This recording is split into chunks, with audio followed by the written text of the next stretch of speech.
안녕하세요. 비욘디 채널 구독자 여러분 반갑습니다. 처음 인사드립니다. 부산 메디아트 연 원장 송경포입니다. 병원 이름 이제 아트에서 유추할 수 있는 것처럼 미용 시술을 위주로 진료를 보고 있습니다. 미용 진료를 한 15년 정도 해온 미용 의료에 있어서는 이제 고인물이라고 할 수 있는데, 어쨌건 이제 처음 인사드리는 거라 조금 이제 개인적인 얘기를 하자면, 서울 강남에서 이제 봉직으로 진료를 시작했고 경력을 쌓으면서 지내던 중에 이제 좋은 계기를 통해서 중국의 이제 큰 병원들에서도 한 4년여간 일할 기회를 가지게 되었습니다. 그리고 현재는 고향인 부산에 내려와서 지금 이 병원을 운영한 지 6년여가 지났습니다.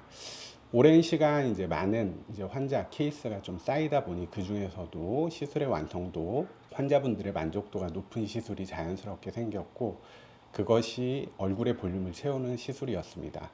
조금 이제 과장해서 얘기를 하면, 르네상스 시대 이제 위대한 조각가들처럼 현재는 환자의 얼굴 라인을 정리하는 일을 주로 하고 있습니다. 오늘 설명할 내용이 얼굴 볼륨에 관한 내용이어서 앞에 부연 설명이 길었는데, 이제 슬라이드를 보면서 얼굴 볼륨 시술에 대한 설명을 간단히 좀 드리도록 하겠습니다. 요즘 이제 AI를 이용해 가지고 유명 헐리우드 배우들의 이제 젊은 시절 얼굴에서 현재의 나이 든 모습으로 변하는 모습을 이제 보여주는 영상도 되게 많던데, 어쨌건 세월에 따른 얼굴 변화의 모습이 잘 나타난 영상이 유튜브에 있어서 준비해 보았습니다. 모델이 이제 혼혈로 보이는데, 우리가 살고 있는 동북아시아인에 비해 눈이 꺼져 있어서 이제 눈물꼬랑이라고 불리는 부위가 일찍 꺼지기 시작했지만, 어쨌건 전체적으로 이렇게 얼굴에 있어서 볼륨이 소실되고 꺼져 보이는 것은 이제 자연스러운 현상이다 라고 보시면 될 것 같습니다. 다음은 이제 얼굴 이제 해부학 그림입니다. 사실 매우 복잡합니다. 결론은 이걸 이제 설명을 드리려고 하는 것보다는, 얼굴은 이제 단순한 하나의 덩어리가 아니고 복잡하고 다층적이다라는 설명을 하기 위해 그림을 넣어 보았습니다.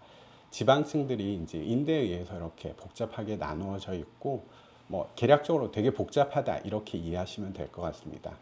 좀 전 아까 이제 영상에서 봤던 것처럼, 사실 이제 어릴 때 20대까지는 이런 여러 구획들이 있다고 하더라도 피부에 덮여 있어서, 어릴 때 젊은 친구들을 생각해 보게 되면 부드러운 하나의 라인을 이루고 있다는 것을 쉽게 생각해 볼 수 있습니다. 하지만 이제 나이가 들수록 지방을 잡고 이제 버티는 피부의 힘이 줄어들음에 따라서 자연스럽게 각각의 지방층은 아래로 이렇게 모여서 이제 어떻게 보면 이렇게 딱 쏠리게 되게 됩니다. 그래서 얼굴에서는 볼륨이 이렇게 쌓이는 부위가 생기고, 반대로 소실돼서 볼륨이 꺼지는 부위가 생깁니다. 그래서 젊을 때 이렇게 부드러운 얼굴에서는 점점 더 커지게 됩니다. 그럼 어떻게 해야 얼굴의 단차가 줄고 얼굴선이 젊을 때 부드러워질까요? 일단 볼륨이, 그냥 상식적으로 볼륨이 이렇게 꺼진 부위에 있어서는 볼륨이 생성이 되고, 그리고 반대로 봤었을 때 볼륨이 이제 흘러내려와서 한 곳에 모인 볼륨이 이렇게 커진 부위에 있어서는 볼륨이 줄어들게 되면 얼굴이 이제 볼륨 단차가 줄어들면서 얼굴 라인이 부드러워질 수 있습니다. 다양한 방법을 통해서 이렇게 볼륨이 커진 부위도 줄이는 것도 물론 가능합니다. 하지만 상대적으로 볼륨의 생성보다는 효과가 적고 좀 이제 어려운 부분이 있습니다. 그래서 오늘은 얼굴 선 정리에 더욱 효과적인, 볼륨이 꺼졌을 때 요거를 채우는 시술에 대해서 이제 좀 집중적으로 설명을 드리도록 하겠습니다. 크게는 그 방법에 있어서 한 세 가지 정도가 있습니다. 첫 번째는 이제 지방이식, 필러, 콜라겐 생성주사, 이렇게 세 가지 방법이 있고, 큰 트렌드는 약간 이 순서대로 지방이식에서 필러로, 필러로. 그럼 왜 첫 번째 지방이식이 요즘 많이 진행되고 있지 않냐라고 보면, 지방이식의 경우 시술 자체에 좀 번거로움이 있고, 그리고 간혹 생기는 이제 수습이 조금 어려운 부작용들이 생기다 보니까 현재는 조금 이제 지방이식의 경우 가장 적게 시행이 된다라고 보시면 될 것 같습니다. 그렇다라고 하면 이제 현실적으로 우리가 고민해 볼 수 있는 방법은 크게 두 가지, 필러랑 콜라겐 생성주사, 이제 두 가지가 남게 되겠죠. 그래서 먼저 우리가 이제 필러에 대해서 일단 설명을 한번 간단히 드려보도록 하겠습니다. 우리가 필러라고 하는 것은 흔히 이제 히알루론산 필러를 얘기를 하고 있습니다. 99%는 요거다라고 보시면 될 것 같고요. 이 히알루론산이라고 하는 것은 피부, 눈, 관절 등 몸속에 존재하는 액상 형태의 다당류 중 하나입니다. 히알루론산의 상당수가 이제 피부 진피에 위치해 있고, 얘네는 히알루론산 자체가 수분을 많이 이렇게 땡기는 그렇기 때문에 수분을 풍부하게 함유해서 피부 진피의 구조를 이제 안정화시키는 역할을 주로 하게 됩니다. 이 히알루론산은 이제 액상 형태인데 얘네들은 사실은 시간이 조금만 지나게 되더라도 이제 피부에서 금방 이렇게 반감기를 거쳐서 사라지게 되기 때문에, 그렇다고 해서 이제 필러 시술, 히알루론산 필러 시술을 계속 할 수는 없잖아요, 현실적으로. 그렇기 때문에 이 액상 형태의 히알루론산에 이제 각유제를 섞어서 겔 형태를 만들고 그것이 이제 반감기를 현저히 늦추기 때문에 우리가 흔히 말하는 필러 시술이 되게 됩니다.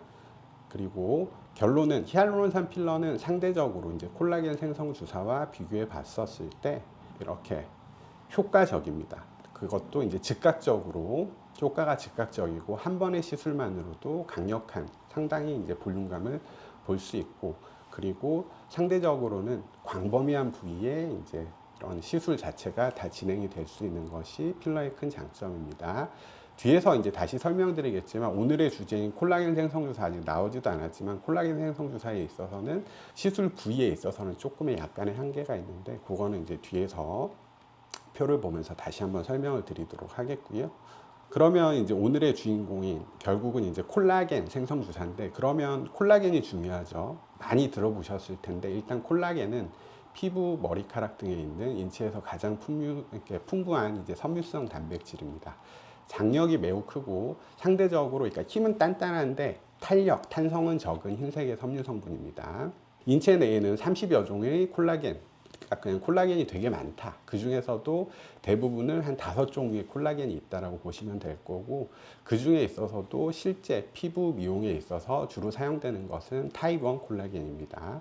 타입 1 콜라겐은 인체 콜라겐의 한 80%를 구성하고 있고, 좀 전에 얘기 드렸던 것처럼 콜라겐 자체가 섬유질의 형태로 피부의 단단한 구조적 지지대 역할을 한다라고 보시면 될 것 같습니다.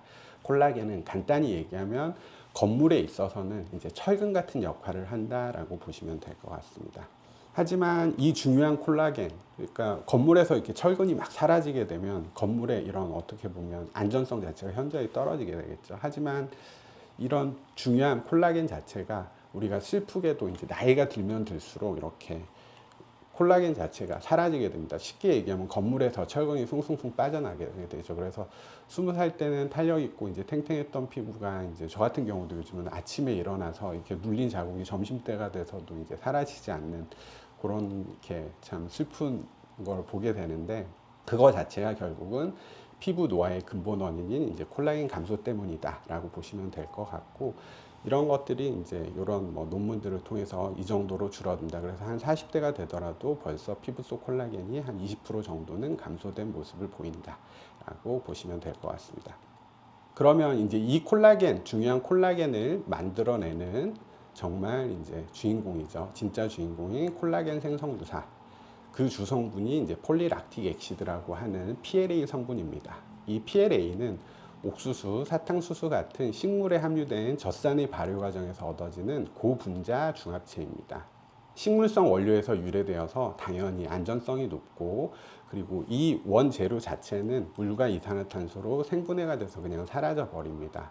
이런 특성 때문에 이전부터 우리가 수술용 실이라든지 정형외과에서는 뼈를 고정하는 나사나 핀 등의 의료기구, 그리고 치과에 있어서는 임플란트 재료 중에 하나로도 사용이 되어 왔고요. 이 PLA는 크게 D타입, L타입, 그리고 얘네가 합쳐진 DL타입의 크게 세 종류가 있다라고 보시면 될 것 같습니다.